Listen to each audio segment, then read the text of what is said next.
Professor Sandlin. Good. Everybody hear me? Yes. President Meiskins, distinguished professors and staff, proud parents and family, fellow graduates.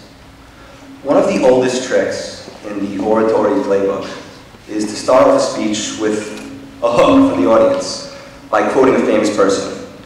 And the way this theory goes, if I start my speech by quoting, let's say, Sir Isaac Newton, then the people I'm addressing all of a sudden become wildly engrossed and suddenly interested in what I have to say. And to be totally honest, I never understood this. Why would a quote capture the audience in this way? It never really appealed to me as a rhetorical device, so I don't really use it.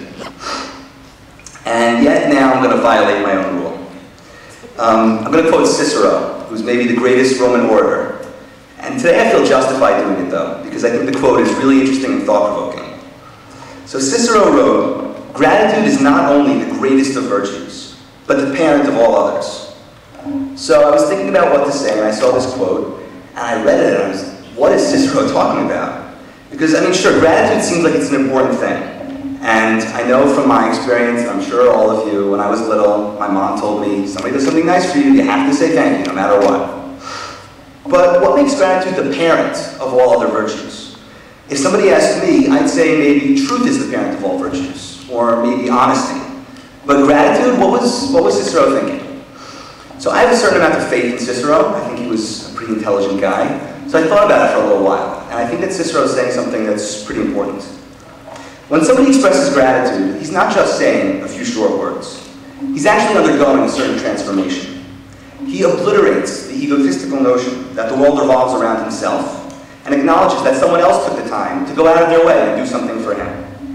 He recognizes that he has a place in a greater society and in turn in a greater world, battling the tempting notion that everything's about him. In this sense, then, gratitude is the parent of all other virtues. Once a person recognizes that he exists in a greater society, a greater world, indeed a greater reality, he's more apt to be moved to reality-based virtues, such as honesty, integrity, and goodness. He realizes that there's a more important and true system that he must fit into, thus encouraging these qualities.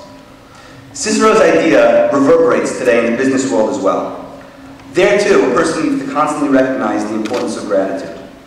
Appreciation of others is significant in that it builds networks and curries favors, but also in that it forces one to realize that it's not all about him.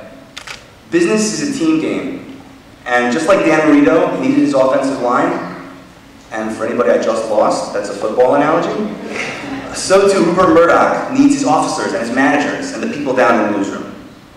And with all that in mind, it seems to me only appropriate to now express gratitude on behalf of all the Balla students to those who make Balla possible. Thanks then to President Meiskins and to the Balla Executive Board for all that you do. Thanks in particular to the Balla professors and office staff, and especially to Professor Sandlin. For me, Balla was an integral part of the Queens College experience, and I would imagine for many of us that's the case. Naturally, the courses gave us a certain grounding in important business ideas and concepts like accounting and computers.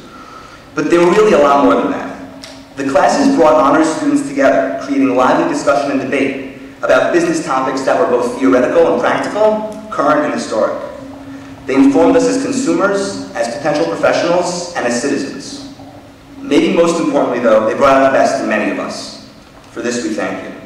And we've all heard of the Balla family. We heard about it 5 minutes ago. But the repetition of the phrase does not diminish its truth. The Balla staff, that includes the professors and the office staff, and the students form a certain family.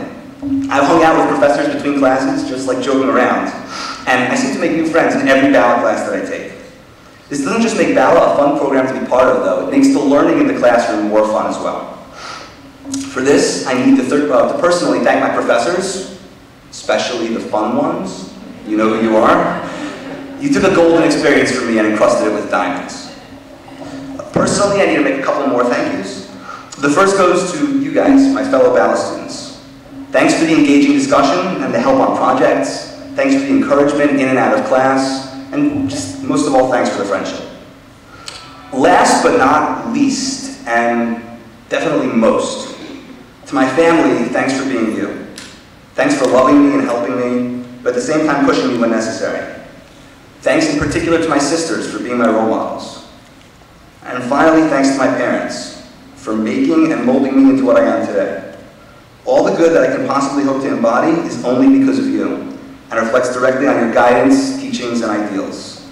And thus, for my life, I thank you. In short, congratulations to us all, and success in all that we do. Good evening.